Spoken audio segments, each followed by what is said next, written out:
Hey guys, today I want to talk about microtransactions. Sort of. This is a video that has been written, produced, then destroyed. Done in the form of a podcast, produced, destroyed again, rewritten, destroyed, and now rewritten. And maybe this version will actually come to light. This is a video that is going to both acknowledge and not acknowledge microtransactions. It is a video that explains why I didn't make a video on microtransactions, even though this is a video on microtransactions.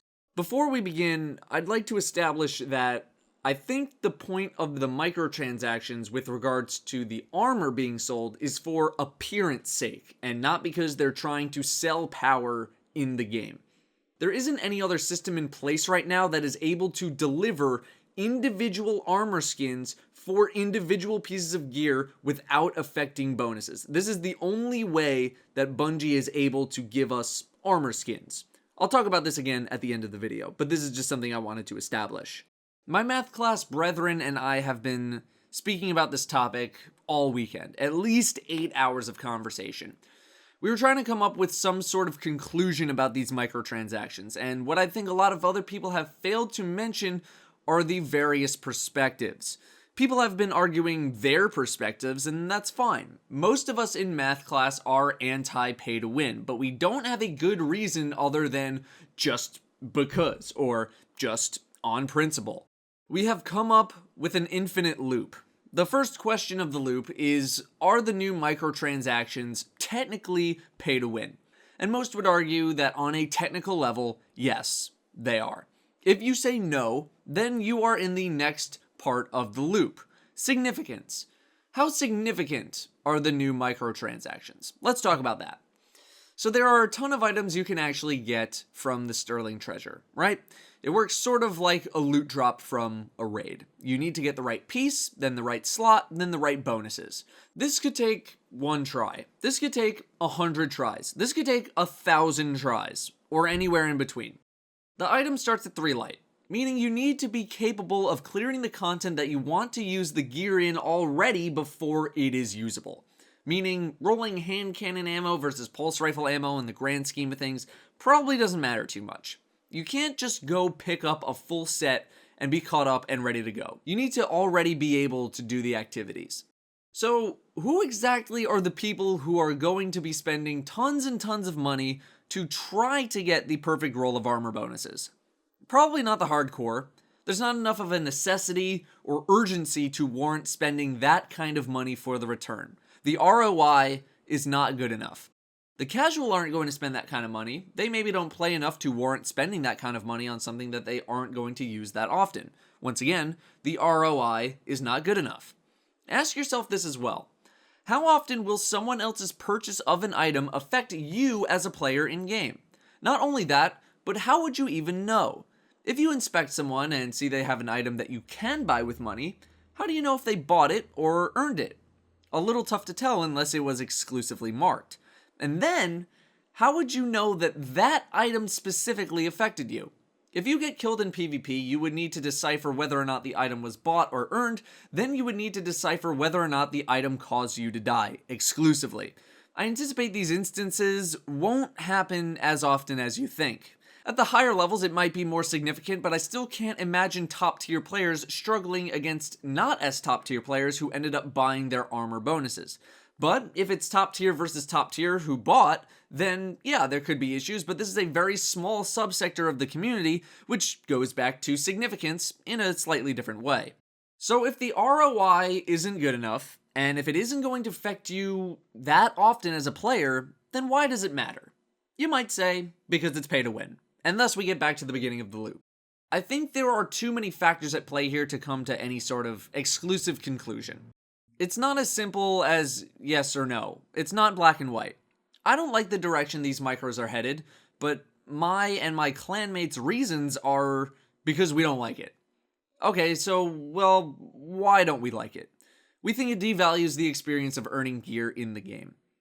Okay, well, you need to infuse it, so you need to be able to earn the gear to infuse the item. I just don't like it. And that's where we keep looping. Well, you can get good bonuses on the gear, which leads to significance again, and now we have come full circle. You see what I mean? Here's what I will say. is that the logical direction we are going to go in with this is microtransaction weapons at 3 light, right? That's the next logical step if you were planning this out. That's a step that I know a lot of people would have a bigger problem with because weapons are much more noticeable than armor. What if it's sold in the same manner as the armor, the same exact way? Is it the same as armor? I would argue it's a bit worse since weapons tend to make bigger differences than armor, especially if the weapon is good.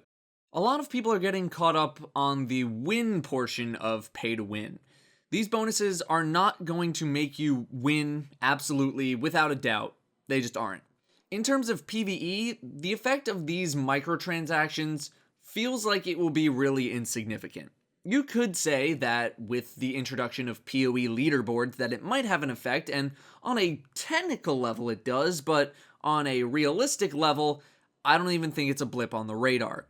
I seem to recall many people using G-Horn's strength with absolutely no issues for PvE. Most people don't seem to really care about PvE balance. An armor bonus is not really going to change anything for PvE. Needs to be infused first, and you're not fighting against other people. I'm going to generalize here. The hardcore don't need to care that much about these microtransactions because the hardcore are going to get the stuff eventually from the virtue that they will play the crap out of the game.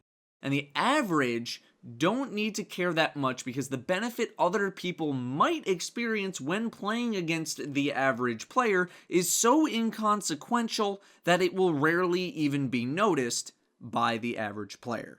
I'm not trying to break up the community here with hardcore and average or casual or whatever, because overall it affects every party the same, in that it barely affects anything. Again, what is the goal of the armor microtransactions specifically? If I were to guess, or if I were to hope, I would hope that this is Bungie's current way of delivering armor skins to us as players. Right now, this is the only way they can do it, right? There isn't any other system in place right now to give us individual armor skins for individual pieces of gear. However, they just introduced Chroma, which appears to be skin-like in nature. So, if Bungie were able to create a Chroma-like system for armor skins, this would get rid of the issue of randomly rolled bonuses. It would get armor bonuses out of the microtransaction system.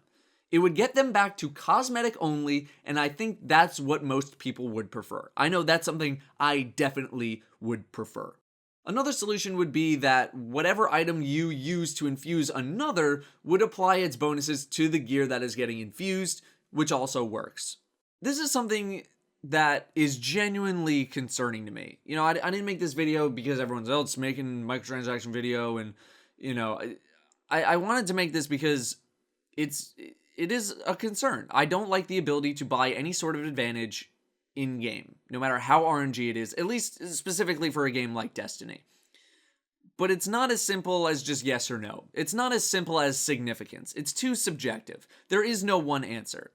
I'll just say that the further away microtransactions stay from any sort of power being bought, the better. That's all.